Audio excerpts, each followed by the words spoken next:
비교할 때 무너진다라는 제목으로 하나님 말씀을 전하도록 하겠습니다. 한 나라에 가장 권세를 가진 지도자가 있다면 그것은 왕이 될 것입니다. 군주 시대였던 과거에는 나라는 대부분 왕이었고 지금은 이제 현대사회에 들어서면서 백성들이 또 시민들이 뽑은 대통령이 있습니다. 이 왕이라는 존재는 모든 사람이 왕이 되고 싶어하는 것은 사실일 것입니다. 왜냐하면 모든 것을 다 할 수 있고 다 가졌기 때문에. 그러나 이 왕이라는 것은 막중한 책임도 있습니다. 남들이 가지지 못한 권력과 권세를 가졌지만 반대로 왕으로서의 무한한 책임이 있는 것이죠. 왜냐하면 그 왕이 잘못 다스리게 되면 나라가 망할 수 있기 때문에 그렇습니다. 오늘 우리 예수 믿는 모든 사람들은 이미 하나님께서 왕으로 부르신 줄 믿습니다. 이미 베드로전서에 왕 같은 제사장이다. 우리는 제사장일 뿐만 아니라 왕적인 존재를 가지고 있다고 보면 됩니다. 그렇다면 우리가 구약 성경을 볼 때에 이스라엘 역사가 쭉 나옵니다. 이스라엘의 초대 왕이 누구죠? 사울 왕이죠. 두 번째 왕이 누구죠? 다윗이죠. 오늘 이 왕, 사울 왕과 다윗 왕에 대해서 우리 함께 나눔을 갖고자 하는데, 사울 왕과 다윗 왕은 왕의 지위를 가졌던 그들하고 나하고 무슨 상관이 있느냐 이렇게 생각할 수 있습니다만, 서두에 말씀드린 것처럼 우리가 왕 같은 제사장이기 때문에 사울 왕과 다윗 왕의 행적을 통해서 우리 자신에게도 교훈을 삼아야 될 것입니다. 여러분 잘 아시다시피 사울 왕과 다윗 왕은 군신 관계였습니다. 첫 번째 왕이었던 사울 왕의 신하로 다윗 왕이 이렇게 섬겼죠. 이 사울 왕과 다윗 왕은 사실은 인간적으로 봤을 때에 왕으로 추대받아 마땅하다고 그렇게 평가받은 사람들은 아니었습니다. 이스라엘 백성들은 왕이 없었습니다. 원래 이방 나라는 왕이 필요했지만 왜 이스라엘은 왕이 필요 없을까요? 하나님이 왕이시기 때문에, 하나님이 직접 이스라엘 백성들을 통치하시기 때문에 우리 눈에 보이는 인간의 모습을 가진 왕이 필요가 없었습니다. 그러나 이스라엘 백성들이 끊임없이 이방 나라의 왕을 보니까 우리도 왕이 필요하다. 눈에 보이지 않는 하나님보다는 눈에 보이는 육신의 왕을 달라고 계속 애걸했습니다. 할 수 없이 하나님께서는 그들이 원하기 때문에 왕을 이렇게 지정했는데 그 사람이 바로 사울이었습니다. 근데 사울 왕은 본인 스스로 자기가 왕이 될 때에 나는 당연히 왕감이야 이렇게 생각한 그런 생각은 한 번도 가진 적이 없습니다. 그의 그 집안 내력을 보면은 베냐민 지파입니다. 야곱의 12아들이 있다고 그랬죠. 12아들 가운데 막내가 베냐민입니다. 그러니까 우리가 족보로 말한다면은 막내 지파니까 전체적으로 힘이 별로 없는 그런 가문이죠. 거기서 태어난 사람이 이 사울 왕이거든요. 그래서 본인이 처음에는 그런 마음을 가졌습니다. 하나님이 나를 왕으로 세운 것에 대해서 자기 스스로 낮췄다. 이렇게 성경은 기록하고 있습니다. 사울 왕이 처음에 왕이 될 때 어땠다고요? 당연하게 생각한 것이 아니라 하나님의 은혜다. 내 같은 자가 어떻게 왕이 될 수 있나 그렇게 생각했다라는 것입니다. 다윗은 또 어떻습니까? 다윗도 8명의 형제가 있는데 다윗도 말제입니다. 그러니 형들에게 어떻게 말하면 인정도 받지도 못하고 하나님께서 다윗에게 기름 부으려고 할 때에 다윗은 그 자리에 끼지도 못할 정도였습니다. 그 아버지에게도 인정을 받지 못한 아들이었습니다. 자, 그렇다면은 다윗 입장을 생각해 보면은 왕에 대해서는 꼼도 꾸지를 못하겠죠. 집안에서도 인정을 못 받는데 여러분, 가정에서도 인정을 못 받는데 사회에서 큰일을 한다? 이게 말이 안 되는 얘기죠. 그런데 하나님께서는 가정에서도 왕따 당하고 아무 인정을 받지 못한 이 다윗에게 주목하고 그를 왕으로 기름을 붓습니다. 자, 여러분 이제 동일한 것을 아시겠죠? 이 사울왕과 다윗왕 1대 2대 이 두 사람이 하나님께서 그들을 왕으로 선택하는 조건이 무엇입니까? 그들이 왕 자격이 있다? 없다? 자격이 없는 자였다. 그러면 오늘 우리도 마찬가지로 예수를 믿는 사람은 왕의 지위를 얻었다는데 우리가 왕의 지위를 얻을 만한 자격이 있습니까? 없다는 것이죠. 여러분 거기서도 출발해야 됩니다. 우리 신앙생활은 나 자신은 절대 왕으로서의 그 위치가 안 된다 나는. 여러분 지난주에 배웠지만 요셉이 높은 자리에 올라갔잖아요. 어디까지 올라갔죠? 국무총리. 왕 바로 밑에 국무총리 아닙니까? 그래서 요셉이 국무총리가 되려고 애를 썼습니까? 아니잖아요. 국무총리가 될 그 수준의 능력을 갖추고 있습니까? 아니었잖아요. 하나님께서 이미 요셉을 통해서 국무총리를 만들려고 계획하신 것이죠. 그러니까 우리가 알 수 있는 것은 무엇이냐면은 사람의 능력으로, 사람의 재능으로 어떤 것을 얻으려고 한다는 것은 그것은 출발부터 잘못된 겁니다. 출발부터. 그러니까 예수를 믿는 사람, 진짜 예수를 믿는 사람들은 모두가 다 어디서 시작됐냐면은 내 같은 자가 어떻게 하나님을 믿을 수가 있어. 하나님 은혜가 아니면 나는 정말 예수를 믿을 수가 없는 존재야. 나 자신을 볼 때 그럴 수가 없어. 그런데 내가 예수를 믿고 하나님 백성이 됐다는 거, 내가 왕의 지위를 얻었다는 거, 우리가 이제 이 땅에서도 왕의 지위를 얻지만은 우리가 영원한 나라에서도 왕 노릇한다는 거거든요. 영원한 나라에서도 왕 노릇합니다. 그렇다는 얘기는 이미 우리는 왕의 그 모습을 갖추고 있다는 것이죠. 그 자격이 없는데 그런 것이 하나님이 우리에게 베푸신 은혜라는 것입니다. 결국 우리는 이 땅에 살면서 우리가 해야 될 건 뭐냐? 나는 하나님의 은혜로 이 지위를 얻은 것이다. 요셉도 마찬가지였을 것입니다. 내가 국무총리가 된 것은 내 능력으로 국무총리가 된 것이 아니라 전적인 하나님 은혜였다. 그렇게 생각이 됐을 것입니다. 자, 그랬는데 문제가 이 사울과 다윗의 관계는 군신관계, 서로 협력관계입니다. 여러분 보세요. 왕이 지시하면은 군대 장관이었던 다윗은 전쟁에 나가서 왕의 명령대로 그걸 잘 이기고 승리하고 돌아오면은 왕이 이긴 것 똑같은 것이죠. 직접 가진 않더라도 자기 부하가 가서 전쟁에 승리하면은 왕의 권위도 올라가고 되는 것입니다.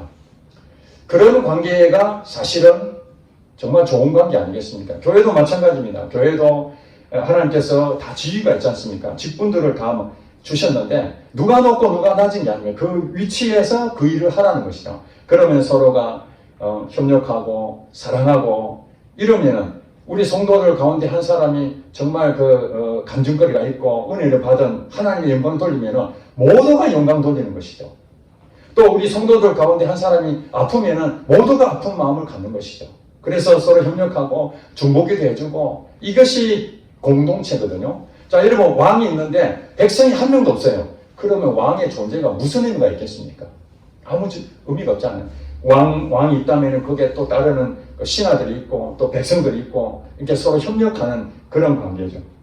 자, 그렇다면은 이방 나라들도 정말로 한 나라가 제대로 된 왕과 군신과 또 백성과 어울려져서 잘 정치를 할 때에 그 나라가 부강하게 되는데 당연히 하나님을 믿는 이스라엘 백성들은 왕은 바르게 행동해야 되지 않겠습니까? 자, 그런데 여러분들이 오늘 읽은 것처럼 다윗과 이 사울 왕이 서로 삐끄덕거리는 어떤 문제가 생기게 된 사건이 하나 생기게 됩니다.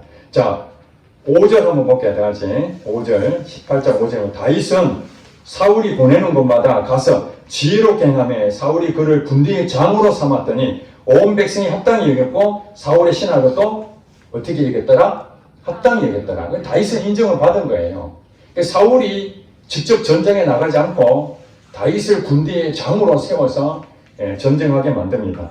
그러니 가서 승리해서 돌아오니 사람들이 다윗에 대해서 얼마나 많은 존경을 하겠습니까? 자, 이런 부분에서 사울의 신하들도 다윗을 인정하는 거예요.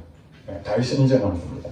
자, 그런데 6절에 보니까 이 6절을 잘 이제 보셔야 됩니다. 6절에 어떤 사건이 생기냐면 이제 성전으로 울리고 이제 돌아오는데 무리가 돌아올 때 곧 다윗이 블레셋 사람을 죽이고 돌아올 때에 여인들이 집에서 기도하며 전쟁에 승리하게 해달라고 기도했던 그 여인들이 이제 승전하고 돌아오는 그들을 환영하는 것이죠. 환영하면서 이스라엘 모든 성읍에 나와서 노래하며 춤추며 소고와 경세를 가지고 왕 사울을 환영했다는 거죠. 여러분 누구를 환영했다고요? 사울 왕을 환영했어요. 전쟁에 나가서 승리했던 장군은 다윗이었지만은 그러나 이 사울 왕이 그 영광을 얻는 것이죠. 한나라의 왕이기 때문에. 사울을 환영하는데 7절에 여인들이 뛰노며 노래하며 이르되 이제 여기서 문제가 생겨요. 사울이 죽인 자는 몇 명이요? 천천히요. 다윗이 죽인 자는 몇 명이요?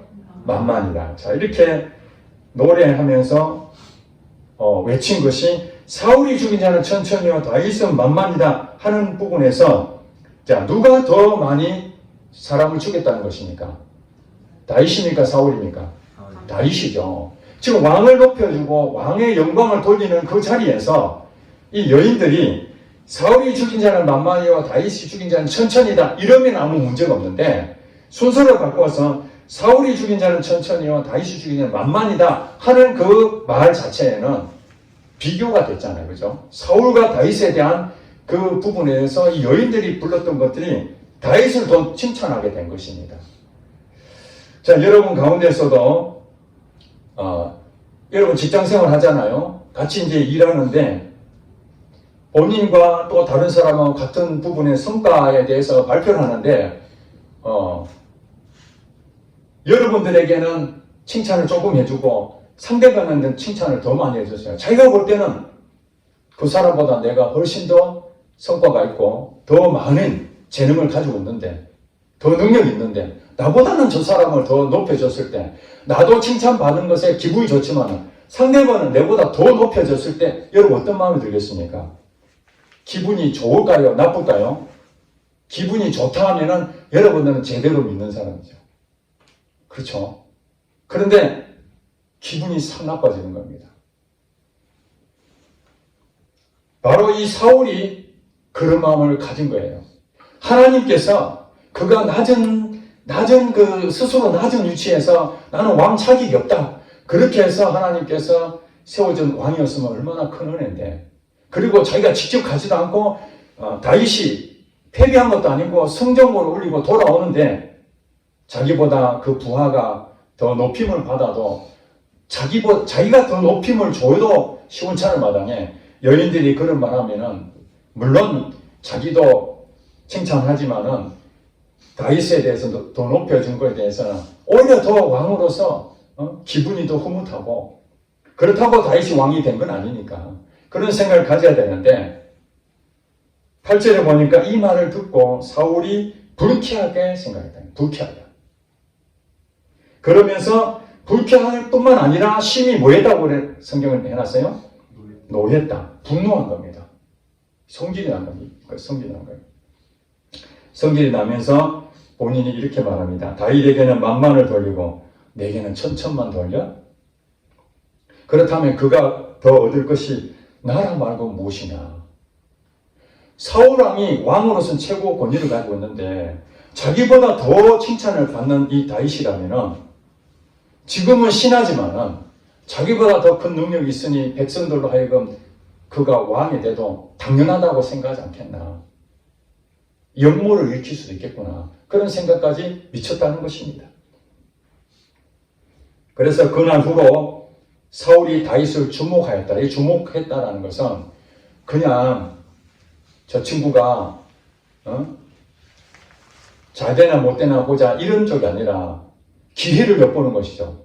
언제 영모를 일으킬지 저 친구가 지금의 수준으로서는 아직은 미치지 못할지 모르지만 언젠가는 나를 쳐내고 제거하고 이 자리에 다윗이 앉을 수도 있겠구나 하는 걸 생각하고 끊임없이 경계했다 이렇게 보시면 됩니다. 경계한 마음. 그전에는 왕과 신하로서의 끈끈한 관계로서 한 몸이 되었다면 이제 사울이 다윗하고의 비교를 하는 순간 어떤 마음이 들었어요? 대적 관계로 바뀌게 된 거예요. 대적 관계로. 여러분 여기서 주목해야 됩니다. 비교할 때 오늘 제목이 뭐라고요? 비교할 때 무너진다. 우리 사람들은 끊임없이 비교해서 경쟁하고 그렇게 해서 남들보다 좀 더 잘 나가고 남들보다 돈을 더 많이 받고 더 지위가 높아지고 이렇게 해야 사람들에게 인정을 받는다고 생각합니다. 그런데 이 비교하는 것 자체에는 우리에게 문제가 두 가지가 있는데 하나는 열등감입니다. 비교했을 때. 여러분 그런 생각 가지죠. 저도 사실 비교할 때에 열등감을 가질 때가 있습니다. 학벌에 대한 열등감을 가질 수 있죠. 자기가 최선을 다해서 그 학교를 졸업했지만은 지방대 나온 사람들은 서울에 있는 학교에 대해서 열등감을 가지고 또 고등학교 나오신 분들은 또 대학교 간 사람에 대해서 또 열등감이 생길 수 있고 또 우리나라의 최고의 명문대 나온 사람은 미국의 하버드나 또 예일대나 이런 데 나온 사람에 비하면 또 열등감을 가지고 이게 이제 비교할 때에 나타나는 현상들이거든요. 재산도 아예 상대가 안 되는 여러분들 삼성그룹 회장하고 비교할 수는 없잖아요. 어떤 때 여러분 상대적인 박탈감 느낍니까? 내가 초등학교 때 동기들, 중고등학교 동기들, 대학교 동기들 이런 자기 친구들 가운데에 내보다 더 모질하고 무능력하고 공부도 별로 못했던 그 친구가 어느 날 나타나가지고 빌딩을 몇 채 가지고 있고 돈도 막 굉장히 많이 가지고 있는 얘기를 들으면 동문회 참석하면 여러분 기분이 어떻습니까? 비교가 돼버리잖아요. 그때 느껴지는 상실감. 이게 열등감이거든요. 그전까지는 잘 살았어요. 나도 내 나름대로 그래도 큰 돈은 아니지만 그래도 안정적인 생활하고 편안한 마음을 가졌는데 동창회 한번 갔다 오더니 갑자기 마음에 그냥 이 열등감이 빠지게 되는 거죠. 이것이 무엇입니까? 그게 이제 시기 질투가 나는 거예요. 나보다 더 성공하고 더 지위가 높아지고 재산을 더 많이 가진 사람이 동창회 가가지고 축하해주고 박수 쳐주고 이런 사람들이 별로 없잖아요. 오히려 그냥 앞에서는 아부하고 뒤에서는 뒷담화 까잖아요. 지가 돈 좀 벌었다고.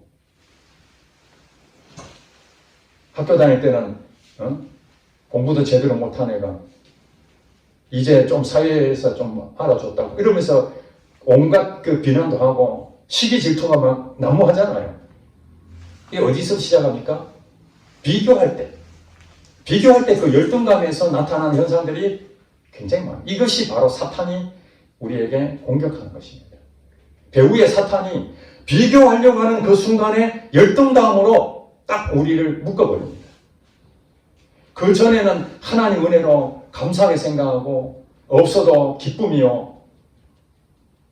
주신 것도 감사하고 이렇게 생각했던 것이 갑작스럽게 비교할 수 있는 그런 상황이 됐을 때 열등감이 찾아오면은 시기 질투가 생겨서 사울처럼 불쾌한 마음이 생기고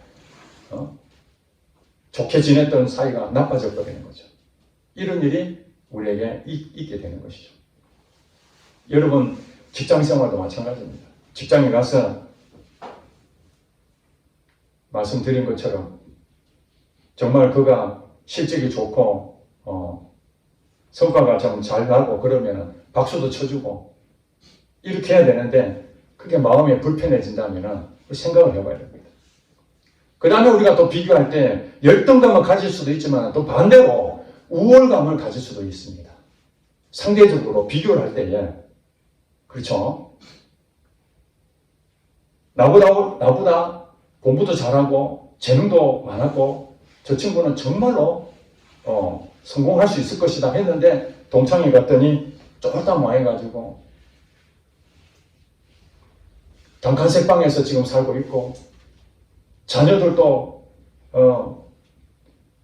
비행 청소년처럼 방탕하고, 그러면서 남편에게도 사랑도 못 받고, 그런 모습을 딱 하면은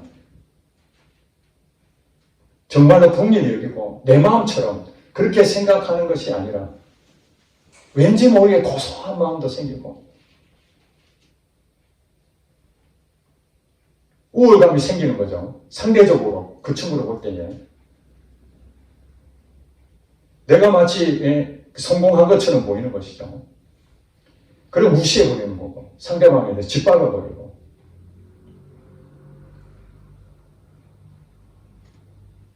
여러분 명문대에 나오면 그 사람의 능력이 탁월하다고 인정 다 받을 수 있습니까? 명문대 나오더라도 약점이 있습니다. 미국의 하버드 대학교 나온다 해서 그 사람이 모든 것을 다 완벽하게 갖춘 사람입니까? 아닙니다. 그 한 부분에서는 남들보다 좀 나을 수 있을지 모르지만 또 다른 부분에서는 참 창피할 정도로 평균 이하의 그 모습을 갖추는 사람들도 얼마나 많은지 모릅니다. 사실 성경에 보니까 하나님께서는 우리의 체질을 아신다고 그랬잖아요. 우리는 무엇으로 지었어요? 흙으로 지었죠. 이 흙은 아무것도 아닙니다. 연약하다는 거예요. 이 흙으로 지었다는 것은 연약함을 상징하고 있습니다. 그래서 하나님이 우리를 지으신 이 사람들은 교만할 수가 없는 것이 지은 태생 자체가 아주 그냥 잘게 부서지는 흙으로 만들어졌기 때문에 우리가 교만할 수가 없는 겁니다. 그래서 하나님께서 말씀하실 때 약한 그때에 곧 강함이라. 우리가 약하다고 할 때 하나님이 일하신다는 거예요. 스스로 낮춰졌을 때 하나님께서 그를 높여주는 거예요. 요셉이 스스로 자기는 그만한 능력이 없다라고 스스로 생각하고 자기 자신을 한없이 낮췄을 때 하나님께서는 국무총리라는 것을 주셨고 사울도 마찬가지고 다윗도 마찬가지로 그 왕이라는 자리를 주신 거예요. 그러니까 비교를 한다는 것 자체는 이거는 하나님 편에 봤을 때는 그거는 백해무익이다. 제가 비행기 타고 하늘을 이렇게 올라갔을 때에 점점 이 지상에서부터 저 멀어서서 올라갈수록 그 밑에 있던 건물들이 어떻게 됩니까? 점점 작은 상태가 되죠. 그리고 한참 올라가면은 이제 웬만한 10층이든 2층 건물이든 위에서 보면은 다 똑같습니다. 다. 그냥 점으로 보이죠. 성면값 정도밖에 안 보이는 거예요. 하나님이 그렇다는 거예요. 우리 인간을 봤을 때는 서로 재능이든지 서로 키든지 또 학벌이든지 재산이든지 뭔가 이렇게 비교할 수 있는 것들이 이렇게 만들어졌을지 모르지만은 하나님 편에서는 비교 대상이 아니다. 모두가 다 연약한 자다. 하나님의 은혜가 아니면은 이 세상에 제대로 사람 구실할 수 없는 연약한 자다. 그것을 우리가 철저히 깨달아야 되는 거예요. 그걸 이 사울은 깊이 깨달았어요. 처음에. 그래서 처음에는 하나님 말씀대로 순종해서 살다가 여러분 잘 아시다시피 아말렉과의 전투 가운데에 하나님께서 사무엘 선지자를 통해서 아말렉 전투에서 만약에 승리하거든 그 모든 사람들을 다 죽여라. 다 죽여라. 좋은 것 상관없이 다 죽여라. 그렇게 진멸하라는 말씀을 주셨습니다. 그 사울왕은 실질적으로 전쟁에 나가서 승리를 했는데 좋은 것들은 남기고 하찮고 별볼이 없는 것들을 다 진멸했어요. 이거는 하나님 말씀에 순종했을까요? 불순종했을까요? 불순종인 것이죠. 그래서 하나님께서 진노하셨습니다. 그래서 사무엘 선지자를 통해 가지고 당신이 어찌하여 하나님 말씀을 순종하지 아니하였는가? 그러니까 이제 사울왕이 변명하죠. 그 남겨진 거 가지고 하나님 앞에 제사 지내려고 이 제사 지내는데 좋은 걸 해야 되니까 그걸 죽이기 아깝지 않느냐? 이 내가 가지고 한 것이 아니라 하나님께 제사 지내기 위해서 이것을 취한 것이다 라고 변명을 합니다. 그랬더니 그 유명한 말을 하잖아요.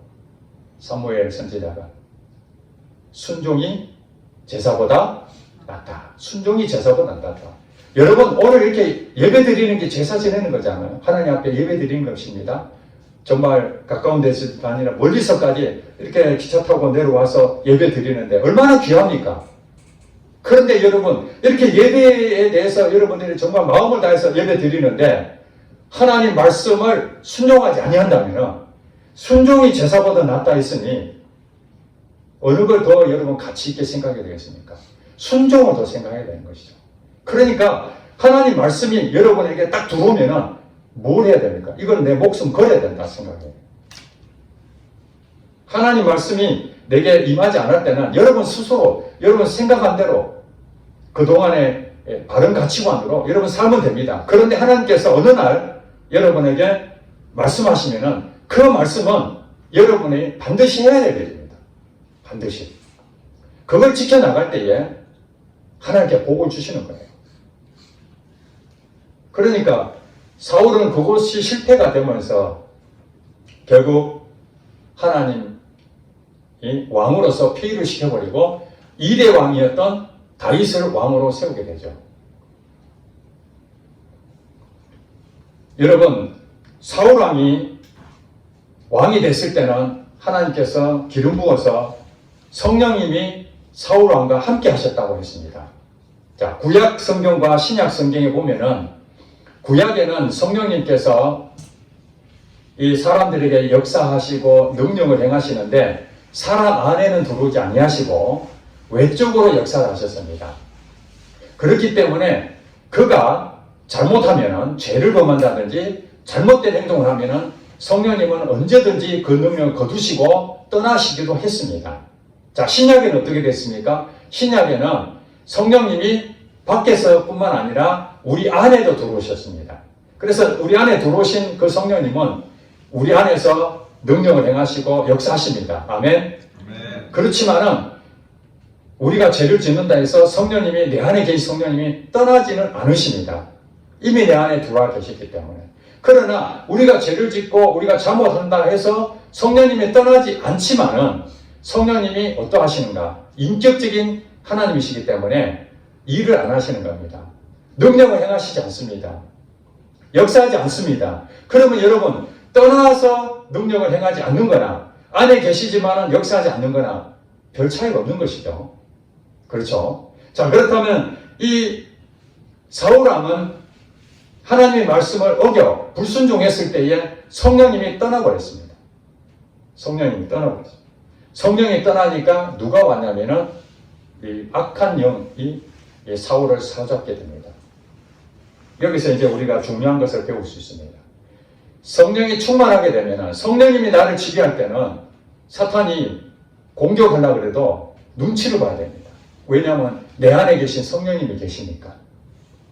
성령님이 함께 하시면은 사단이 함부로 접근할 수가 없습니다.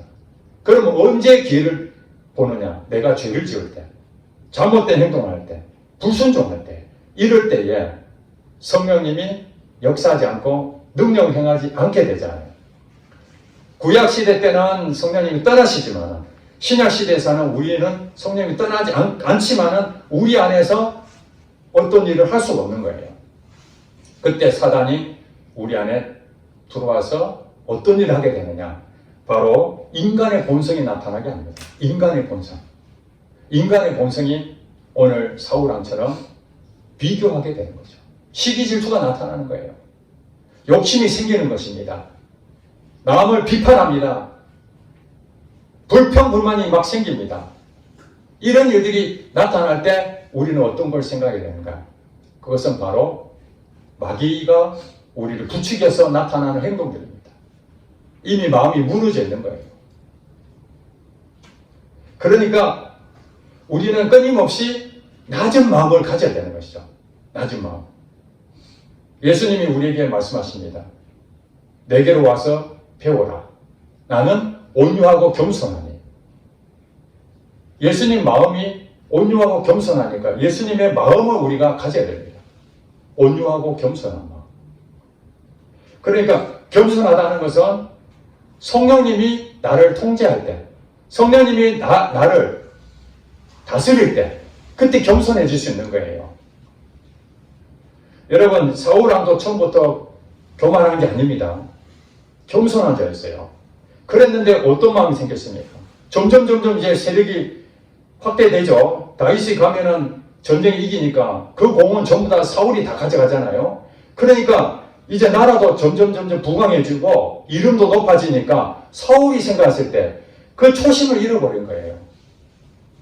낮은 마음을 잃어버리고 하나님 마음을 잃어버리고 이제는 내가 왕인데 이런 마음을 진짜 갖게 되면서 하나님 말씀을 어겨버리는 것이죠.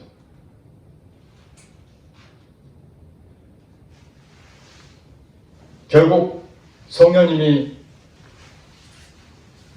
사울왕은 하나님을 받아들이지 않음으로써 성령님을 떠나고 그러니 할 일이 뭐가 있겠습니까? 성령님이 역사를 안 하는데 그러면 자기 인간의 본성이 막 나타나죠. 본성이 나타나는 본문이 바로 오늘 너가 겸손한지 교만한지 확인하는 잣대가 바로 비교하는 내용이 나타나는 겁니다.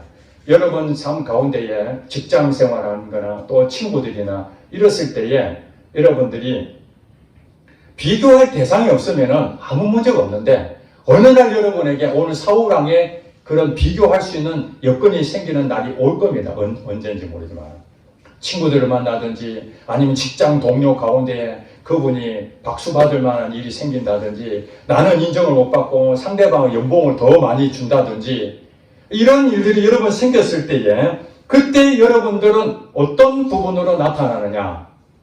사울왕처럼 그냥 불쾌하고 막 심히 분노하고 그 상대방에 대해서 미움이 생기고 시기 질투가 나타난다면 여러분의 영적 상태가 겸손하고 관계없이 이미 교만한 마음을 가지고 있다는 것을 아셔야 됩니다. 그러면 어떻게 해야 되겠습니까? 회개해야 되죠. 그런 마음이 들 때는 하나님 회개해야 됩니다. 하나님 내가 이런 마음을 가졌습니다. 그런 마음을 가졌다는 것을 회개해야 됩니다. 근데 반대로 여러분 보세요. 사울 왕이 그렇게 했는데 다윗은 잘못한 게 있습니까? 잘못한 게 없잖아요. 사울 왕에 의해서 명령에 복종했고 가서 전쟁에서 열심히 싸운 것밖에 없습니다. 그리고 여인들에게 사울이 죽인 자는 천천히요 다윗은 만만이라고 그렇게 해라고 부추긴 적도 없습니다. 그저 그 여인들이 자원해서 그런 마음을 표현했을 뿐인데 그걸로 인해 가지고 다윗은 어떤 일이 생겼습니까? 사울하고의 대적자가 된 것입니다. 군신관계가 하루아침에 원수가 되어버렸어요. 그리고 난 다음에 그 다음에 어떤 일이 생깁니까? 사울이 창을 들고 있다가 사단이 계속해서 대적자인 다윗을 죽이라는 그 마음을 먹잖아요. 복수하겠다는 마음이 생기잖아요. 여러분 시기 질투가 일어나면 상대방에 대해서 미운 마음이 생기고 그 다음 복수하고자 하는 마음이 생깁니다. 좋은 일로 하는 것이 아니라 안 좋은 마음으로. 그런 것들이 굉장히 많잖아요. 그래 다윗에게 창을 던졌는데 진짜 어떻게 말하면은 진짜 그럴 수 있어? 하는 것처럼 다윗을 정말 죽이려고 했습니다. 그리고 12절에 보니까 여호와께서 사울을 떠나 다윗과 함께 하심으로 사울이 그를 두려워한지라. 두려움이 생긴 거예요. 그전에는 그런 게 없었는데 하나님 떠나버리니까 마음에 두려움도 생기고 평안도 없고 자 이런 상태가 악한 영이 역사하는 상황이 되는 것이죠. 그런데 하나님께서는 이제 다윗과 함께 하시게 되는 거예요. 성령님이 이 다윗과 함께 하시니까 어떻게 되는 거야? 다윗의 평안함이 있는데 문제는 사울왕에게 쫓기게 되는 것이죠. 거의 10년 이상이나 사울왕에 계속적으로 도망자 신세로 다윗을 살게 됩니다. 자 그렇다면은 여러분 이렇게 생각하셔야 됩니다. 다윗이 잘못한 것도 없고 그랬는데 왜 다윗은 이 사울왕에게 쫓기는 신세가 됐을까요? 바로 이 다윗은 자기도 겸손한 자로 하나님의 부르심을 받았죠. 그런데 지금 상황이 어떤 상황입니까? 가는 곳마다 성전구로 울리는 다윗이 사울보다 더 높임받는 그런 위치에까지 올라갔다는 사실을 주목하시기 바랍니다.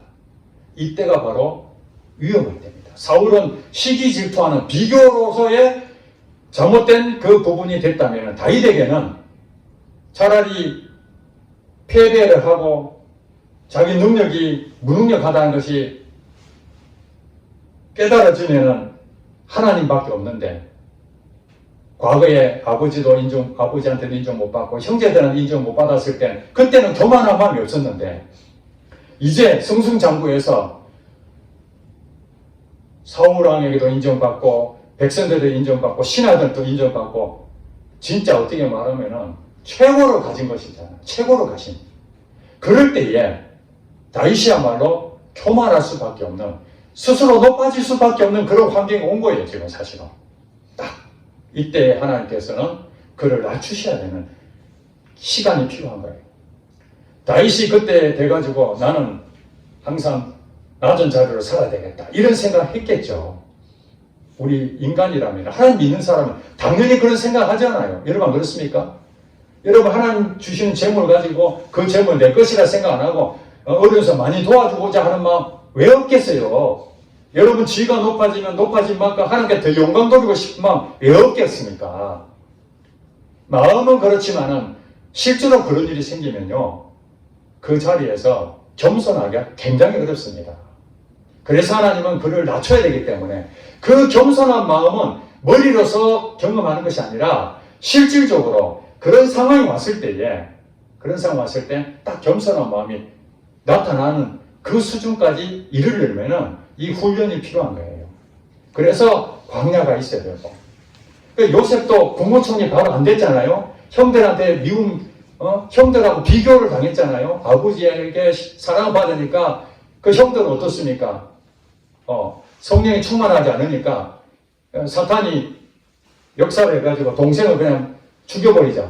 복수가 나타나잖아요. 똑같잖아요. 사울이 하는 것처럼. 동생은 사랑하는 동생, 어린 동생, 아버지가 오죽하면 그러겠나 하고 품어줘야 되는데, 저놈의 자식이 아버지 사랑을 다 독차지하고 죽여버리자. 시기 질투가 생기니까 그 다음 복수가 생기죠. 그러면서 팔아버리고. 그러니까 똑같은 상황인 거예요. 요셉이 잘못한 게 하나도 없어요. 그저 아버지가 사랑해 줄 것을 감사할 뿐이고, 형들의 잘못을 고자한 것은 당연한 것이죠. 왜냐하면 형들이 그 바르게 하는 것에 정직하게 행동하는 것이 맞으니까. 그런데도 결국엔 팔려가고 또 보디발의 아내한테 유혹을 당했는데 거기서도 무리치고 죄를 범하지 않았는데 오히려 감옥에 들어가고 이런 일이 생기니 말이 안 되는 것이죠. 왜 그렇겠습니까? 하나님은 국무총리가 되는 것은 크게 어려움이 없어요. 하나님이 어떻게든지 세울 수가 있으니까. 여러분들을 왕으로 하나님이 세우고자 하면 얼마든지 왕이 됩니다. 그러나 왕이 된다는 얘기는 세상 것을 다 가졌는데 거기서 겸손할 사람이 몇 명이나 되겠습니까? 대통령이 되면은 이제 국민들을 섬기겠다고 처음엔 그런 마음 하잖아요. 여러분을 섬기겠습니다. 내가 모습이 되겠습니다. 내가 대통령이 되면은 권력을 휘두르지 않겠습니다. 그런데 대통령이 되면은 괘씸하다 하면서 내한테 보고도 안 하고 너희들 마음대로 해? 그러면서 그 초심을 잃어버리니까 비교하고 복수하고, 그래 대통령감이 안 되는 것이 되는 것이죠. 그 자리가 중요한 게 아니고 그 자리에 우리가 섰을 때에 정말 겸손하게 하나님만 바라볼 수 있겠는가? 그러려면 하나님이 여러분들, 저도 마찬가지고 그것을 다루시는 거예요. 실질적으로 겸손한 삶으로 살아가시도록. 그래서 재물이 주어지더라도 이 내 재산 내 것이 아니구나. 내가 높아 올라가더라도 이 지위는 하나님 주셨구나. 그 다음에 공부를 좀 많이 한다 해서 하나님이 나를 공부를 많이 해서 나를 높여준 것은 내 영광을 하라는 것이 아니라 그걸 통해서 이웃들에게 더 많은 것을 나눠주라고 또 나를 지식을 주셨구나. 이런 마음을 먹게 되는 것이죠.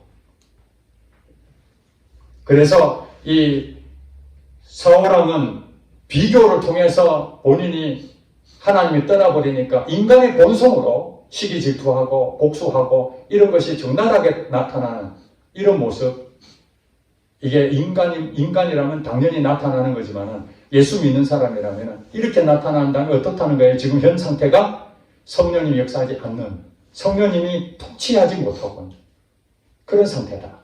우리는 다윗왕에 가는 길로 가야 되는데 다윗은 늘 하나님께 물어보고 하나님 어떻게 할까요? 하나님 말씀하신 대로 사실은 다윗도 잘못한 것이 있었습니다. 사울처럼 자기 신하를